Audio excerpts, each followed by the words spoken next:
Hello traders, আমরা আমাদের SMC series শুরু করেছি, যেখানে আমাদের অলরেডি 1 থেকে 3 নম্বর ক্লাস হয়ে গেছে। আমরা স্ট্রাকচার ম্যাপিং পর্যন্ত কমপ্লিট করেছি।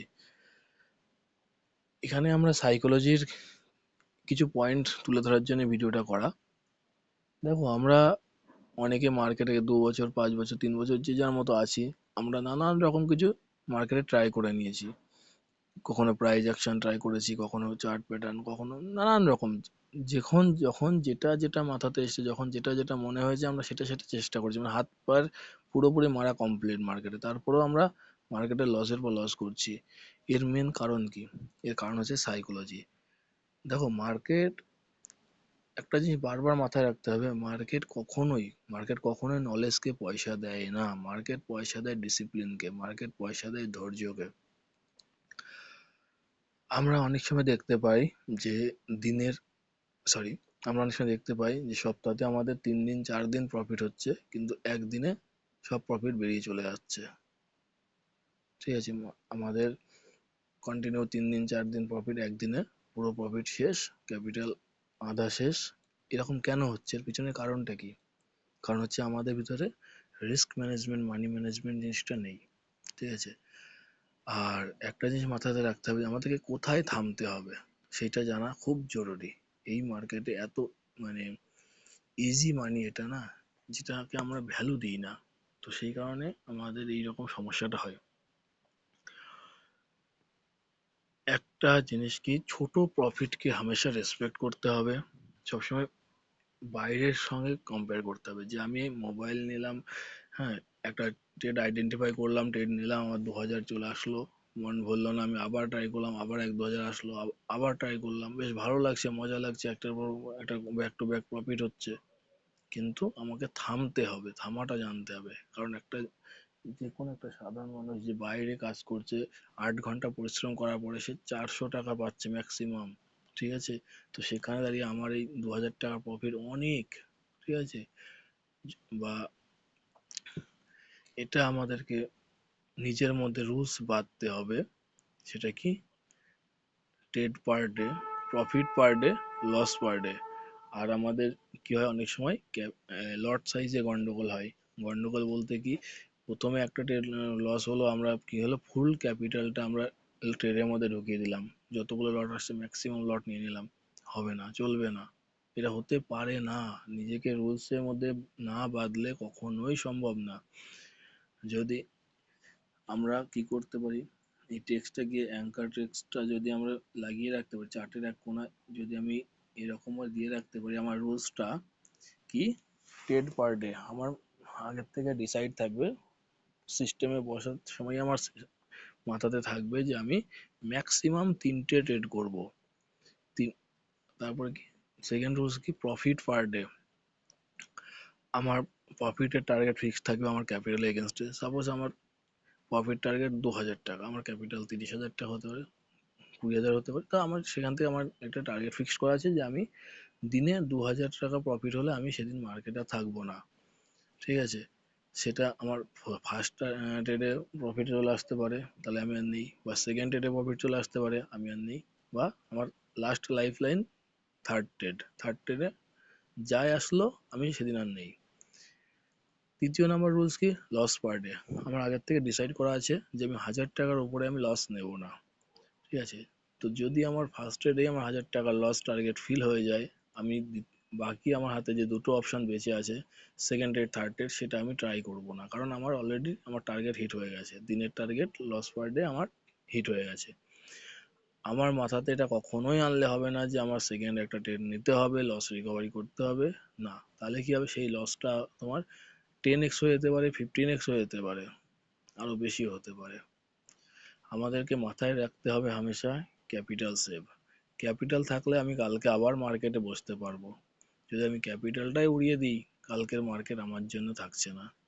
একটা ট্রেডারের শুধু ক্যাপিটাল লস হয় না, একটা লসের সঙ্গে একটা ট্রেডারের সাইকোলজি লস হয়ে যায়। আজকে যদি আমি একটা বড় লস করে ফেলি, কালকে আমি মার্কেটে বসবো, কিন্তু সেখানে আমাকে সাইকোলজি আবারও মারবে। কারণ কি, কালকে হচ্ছে আমার মাথার মধ্যে আজকে লসটা রিকভারি থাকবে। এই 3টে রুলস মানতে হবে, মানে খুব খুব শক্তভাবে মানতে হবে, নিজেকে রুলসের মধ্যে বাঁধতেই হবে। একটা বোনাস রুলস কি আছে, 1/3 ক্যাপিটাল ইউজ করতে হবে আমার লট সাইজের জন্য। যদি আমার ক্যাপিটাল 30,000 থাকে, আমি ম্যাক্সিমাম ম্যাক্সিমাম আমার সেখানে 10,000-এর মধ্যে আমার লট সাইজ রাখতে হবে। সে 1 লট হোক, 2 লট হোক, 3 লট হোক, ঠিক আছে? আমি তার উপরে কখনোই কোনোভাবেই একটা ট্রেডে আমি পয়সা ডিপ্লয় করতে পারবো না। আমাদের নতুন যে সিরিজ শুরু করেছি, আমাদের যে ক্লাস শুরু করেছি, এর মধ্যে আমাদের একটাই ফোকাস থাকবে, আমাদের লার্নিং এর সঙ্গে সঙ্গে আমাদের সাইকোলজির উপরে ফোকাস করা।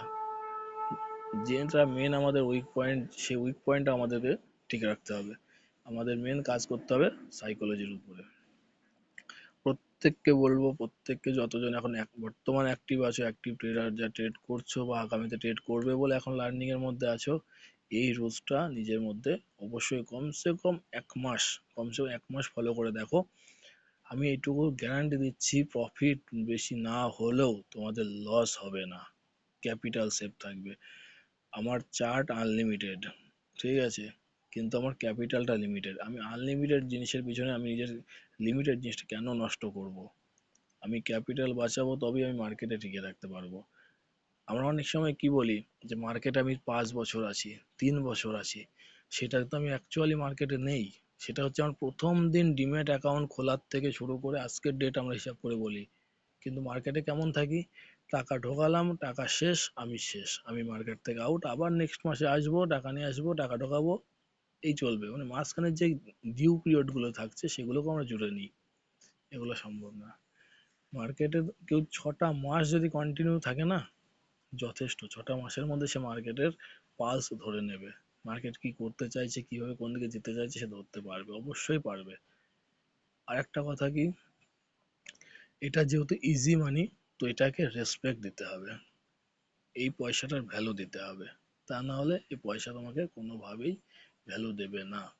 মার্কেট তোমাকে শিখিয়ে দেবে কি করে পয়সাকে রেসপেক্ট দিতে হয়, সেটা আজ হোক, কাল হোক, পরশু হোক, শেখাবেই। আরো একটা কথা বলছি, আমরা এটা ডিসাইড করতে পারি না যে মার্কেটে আর্নিং মানি বা আর লার্নিং মানি বলে যে দুটো আলাদা ক্যাপিটাল আছে, এটা আমরা জানি না। আমরা দুটো একটা স্ট্র্যাটেজি শিখেই আমাদের ফুল ক্যাপিটাল ইউজ করে ফেলি, কিসের জন্য? আর্নিং এর জন্য। কিন্তু না, এটা ভুল। মার্কেটে ক্যাপিটাল রাখতে হবে দুটো, একটা হবে আর্নিং মানি, একটা হবে লার্নিং মানি। তো লার্নিং মানি কি? লার্নিং মানি হচ্ছে আমার ম্যাক্সিমাম টু ম্যাক্সিমাম 20 থেকে 30 হাজার টাকা। তার মধ্যে আমি আমার ছোট ছোট লট সাইজের উপরে আমি পয়েন্ট ক্যাপচার করা শিখবো। আমি প্রফিটটা দেখবো পয়েন্টের উপরে, আমি কত পয়েন্ট দিনে ক্যাপচার করতে পারছি। আমার হামেশা টার্গেট থাকবে পয়েন্ট, প্রফিটের অ্যামাউন্ট না। যখন আমি ছোট অ্যামাউন্টকে যখন ধীরে ধীরে গ্রো করতে পারবো, যখন আমি মার্কেটে স্টেবল হয়ে যাব, যখন আমি নিজের উপরে কনফিডেন্স ফিরে পাবো, তখন আমি ঢোকাবো মার্কেটে আর্নিং মানি। এখানে কি হবে, আমার ক্যাপিটালটা সেফ থাকবে। আমি যদি প্রথমেই আমার ফুল ক্যাপিটালটাকে আর্নিং মানি হিসাবে ইউজ করি, তাহলে কি হবে, আমার ক্যাপিটাল চলে যাবে, সঙ্গে সঙ্গে আমার সাইকোলজি চলে যাবে, আমার শেখার ইচ্ছা চলে যাবে, মার্কেটকে বলবো মার্কেট ভালো না, মার্কেট জুয়া, এটা সেটা বলে মার্কেট থেকে বেরিয়ে যাব। তো মার্কেটে দোষ দিয়ে কিচ্ছু হবে না, কারণ এই মার্কেট জিরো সাম গেম। আমি যদি লস করছি, কেউ না কেউ তো প্রফিট করছে। তো আমাকে সেই জায়গাটা ভাবতে হবে যে আমাকে আমার জায়গায় না, আমি তোকে তার জায়গায় পৌঁছাতে হবে, তার জন্য আমাকে এই কটা স্টেপ মানতেই হবে। চলো, তোমরা ট্রাই করো, একটা সপ্তাহ ট্রাই করে দেখো, 1 মাস না, 1 সপ্তাহ এটা ট্রাই করে দেখো, তারপরে এই ভিডিওটা থাকছে, কমেন্টস এসে জানিয়ে যাবে যে রেজাল্ট ইমপ্রুভ হয়েছে কি হয়নি।